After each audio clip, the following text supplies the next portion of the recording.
Oke, contoh soal yang pertama ini. Sebuah benda bermassa M itu dilemparkan ke dinding dengan kecepatan awal V sehingga dinding memantulkannya dengan kecepatan akhir V juga. Tentukan besarnya impuls dari apa yang terjadi pada pantulan bola tersebut. Maka soal ini bisa kita selesaikan. Misalkan kita ilustrasikan seperti gambar ini ya. Bola bermassa M tadi kita lemparkan dengan kecepatan awal V. Jadi V inisialnya adalah atau V mula-mulanya adalah V. Kemudian dipantulkan oleh dinding akibat bola bermassa M menumbuk dinding memberi gaya ya. Maka letak massanya M, kapurnya agak ini pendek. Nah, dipantulkan dengan kecepatan akhir sebesar F juga. Maka tentukan besarnya impuls. Nah, impuls sama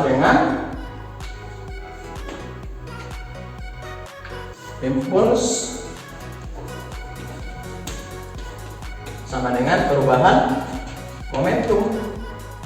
Nah, I sama dengan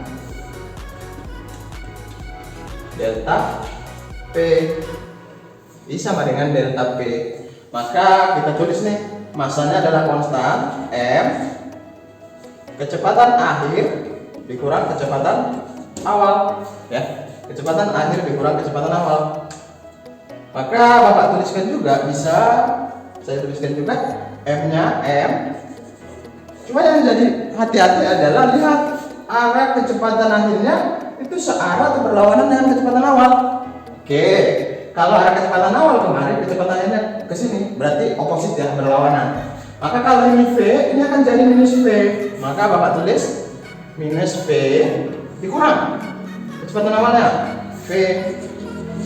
Jadi besarnya impuls atau perubahan momentumnya Bapak tulis I sama dengan negatif, atau biar nggak bingung Bapak buat dulu M dikali negatif 2V.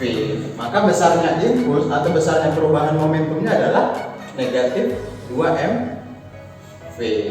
Besarnya impuls adalah atau perubahan momentumnya juga sama, adalah negatif 2mV. Artinya gaya yang dikerjakan dinding selama waktu tertentu itu berlawanan arah dengan kecepatan datangnya, kecepatan awalnya. Misalkan kalau dia menumbuk di sini nih, Bapak ilustrasikan dengan warna lainnya biar kamu pahami. Misalnya dia menumbuk di sini, misalkan ya. Nah, misalkan gini, maka gaya yang dikerjakan dinding ini, aksi reaksi yang dikerjakan dinding dan bola itu berlawanan arah dengan arah kecepatan awalnya. Itu makanya dia negatif. Ini juga merepresentasikan apa? Bahwasanya momentum dan impuls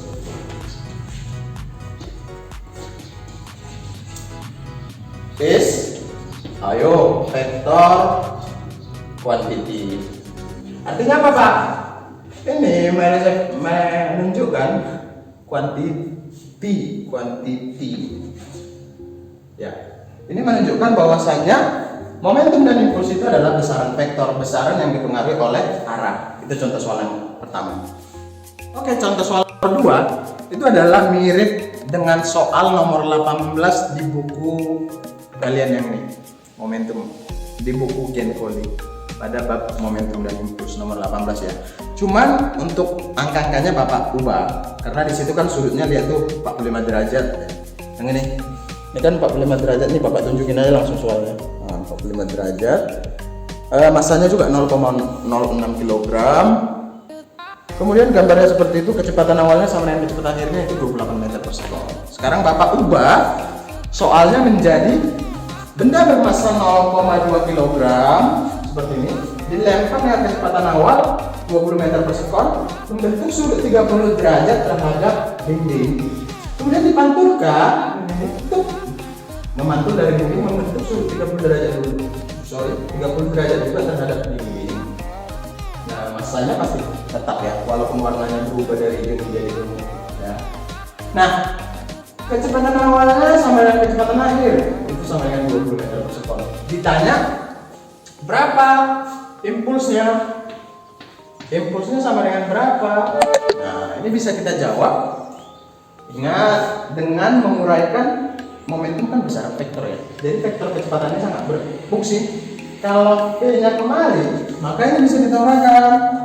Kemari adalah V1X, kemari adalah V1Y atau V inisial Y, boleh awal mula-mula. Sudutnya yang mana Pak? Yang ini yang mana Pak? Sudutnya itu adalah yang ini. Ya, sudutnya yang ini bukan yang ini. Nah, maka kalau sudutnya yang ini jadi berapa? 60 derajat. Sama halnya dengan ini.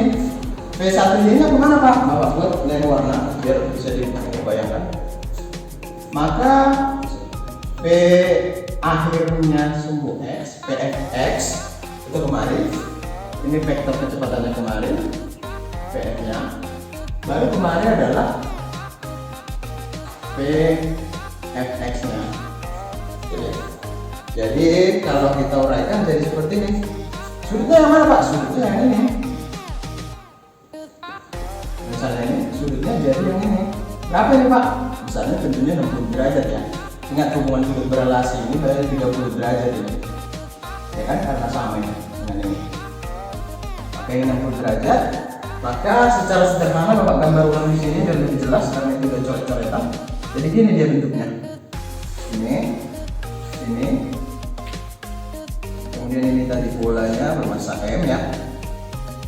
Oke, ini 30, ini 30. Ya kan? Kemudian ini tadi udah Bapak uraikan. Ini F I Y. Kecepatan mula-mula dalam arah sumbu Y. Ini kecepatan mula-mulanya. Ini kecepatan mula-mula dalam arah sumbu X. Kemudian bolanya memantul di sini. Ya kan? Bolanya memantul, massanya tetap M atau tetap 0,2 kg. Ini kemarin adalah Fx X, artinya vektor kecepatan akhir dalam arah sumbu X. Kemarin vektor kecepatan akhir finish, jadi inisial ini finish dalam arah sumbu Y. Maka kemarin vektornya, vektor kecepatan akhirnya. Maka Bapak buat ini, seandainya ini kita buat garis normal sepertinya. Ini 60, ini juga 60. Yang menarik adalah ada perbedaan arah vektor awal dengan vektor akhir, ya. Oke, selengkapnya akan kita bahas seperti ini. Maka impuls itu kan sama dengan perubahan momentum, ya. Perubahan momentum. Maka impuls itu sama juga dengan M dikali V akhir dikurang V awal, finish dikurang inisial. Yang menarik adalah lihat di arah sumbunya, kira-kira menurutmu ada nggak perubahan momentumnya? Arah sumbunya coba kita lihat. V inisialnya ke atas, V akhirnya, V finishnya atau kecepatan mula-mula dalam arah sumbu EY ke atas, kecepatan mula-mula dalam arah sumbu kecepatan akhir dalam arah sumbu E sama dengan ke atas juga. Besarnya sama nggak Pak? Sama. Kalau kita buktiin seperti ini. Coba ya. V inisial Y, ya kan? Itu sama dengan, ingat di vektor kelas 10. Semua udah belajar vektor kan di kelas 10. Maka kalau kita uraikan komponennya jadi V I cos atau sin. Ingat, kalau sumbu Y sudutnya di sini. Sinus theta. Jadi VI sinus 60 derajat. Ya. Ini sama dengan VI-nya tadi sama dengan 20.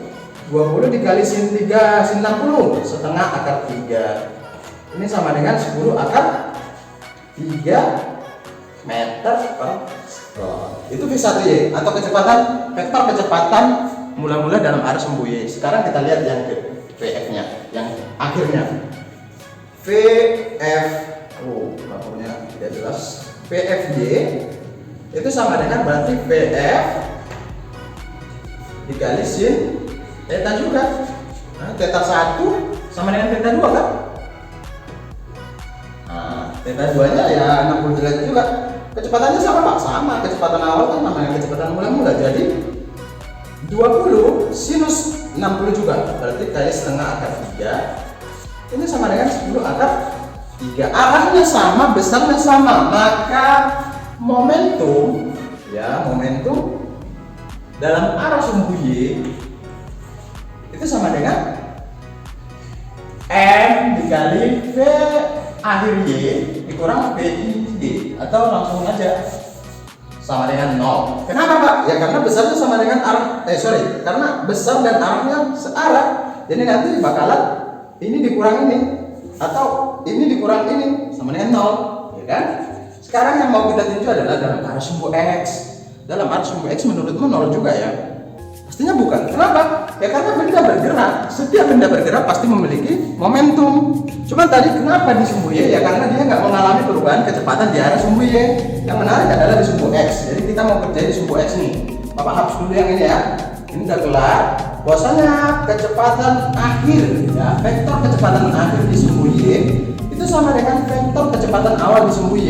Arahnya sama. Jadi kurang atau kurang 0 dikali massa 0. Jadi momentum dalam arah sumbu Y sama dengan 0. Sekarang yang menarik kita mau lihat di sumbu X.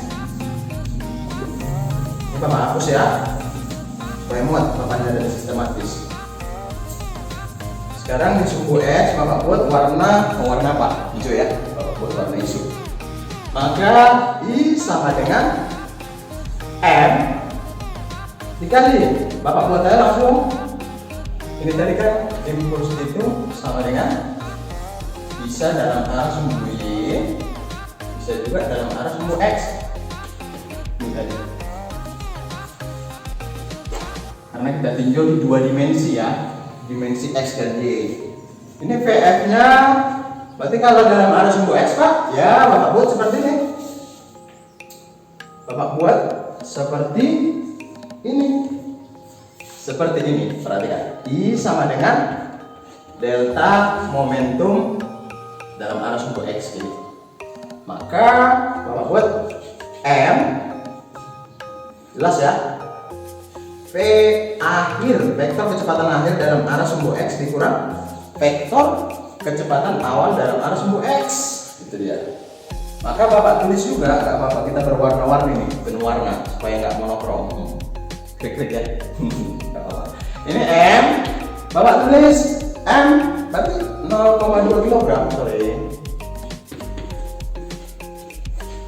Nah, VFX itu apa Pak? VFX itu berarti Bapak buat di sini di samping. VFX itu sama dengan VF cos ya. Jadi kalau tadi Y sin, ini cos theta. Jadi cos theta itu berarti cos 60 dong. Iya Pak? Iya, cos 60. Maka VF kita masukin 20, cos 60 berapa? Ini sama dengan 60 setengah, 10 meter per sekon. Sekarang V Bapak batasi sini. VI kecepatan mula-mula, vektor kecepatan mula-mula dalam arah sumbu X berarti sama dengan FI cos 60 juga ya, karena ini 60. Ini juga dari 60 sama ya. Jadi ini gambarnya yang Bapak transformasi kemarin ya, nggak bingung. Ya 60. Maka ini hasilnya pasti sama dengan 10 meter per sekon. Cuman yang menarik adalah ingat, vektor kecepatan benda pertama itu adalah kemari. Ya ini arahnya kemari, dilempar kemari kan. Nih. Tapi vektor kecepatan akhir kedua ini kemari justru. Maka ingat, momentumnya akan menjadi VFX ya. VFX dikurang PIX. PFX sama dengan, berarti jadi negatif ya, negatif karena berlawanan arah dengan vektor ini yang pertama. Besarnya tadi ini negatif,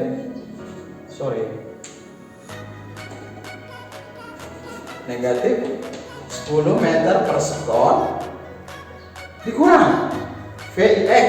VIX tadi arahnya sana positif, negatif 10 meter per sekon. Jadi hasilnya adalah 0,2 dikali negatif 20 berapa? Negatif 0,4 atau negatif 4 Newton atau negatif 4 kilogram bukan Newton ya, karena masih impuls belum gaya. Negatif 4 kilogram meter per sekon. Ini artinya apa Pak? Artinya gaya yang diberikan dinding ketika bolanya berada di sini, Bapak misalkan ini di sini, maka dinding memberikan gaya yang berlawanan arah dengan kecepatan mula-mulanya, sehingga dia negatif. Nah, kalau dikerjakan selama selang waktu tertentu, ya berarti F-nya arahnya kemana Pak? Ya F-nya arahnya kemari, gaya yang diberikan dinding kemari. Bola memukul dinding, dinding juga memukul dengan gaya sebesar, misalkan katakan dalam arah sumbu X ini, yang kita kerjakan selama selang waktu tertentu. Selang waktu tertentu itu adalah gaya sentuh antara si bola dengan si dinding. Jadi besarnya adalah negatif 4 ya pas ya, 0,2 dikali negatif 20. Coba kalikan 20 hilang 0,1 hilang ini 2 kali 2 4 ya. Jadi besarnya perubahan impuls dan arahnya itu adalah seperti ini, 4 kg meter per sekon itu untuk besar impulsnya, sedangkan arahnya itu negatif karena berlawanan dengan arah vektor kecepatan mula-mulanya. Kalau kita kasih gaya dorong dari sini, kita kasih gaya dorong sehingga dia bergerak dengan kecepatan v, maka gaya yang dikerjakan ini pasti berlawanan arah dengan apa gaya yang kita kerjakan pada bola. Bapak rasa dua contoh ini sudah bisa mewakili teorema impuls dan momentum. Bapak juga sudah siapkan soal-soal di worksheet, maka kalian bisa kerjakan itu. Selamat mencoba, tetap semangat. Salam.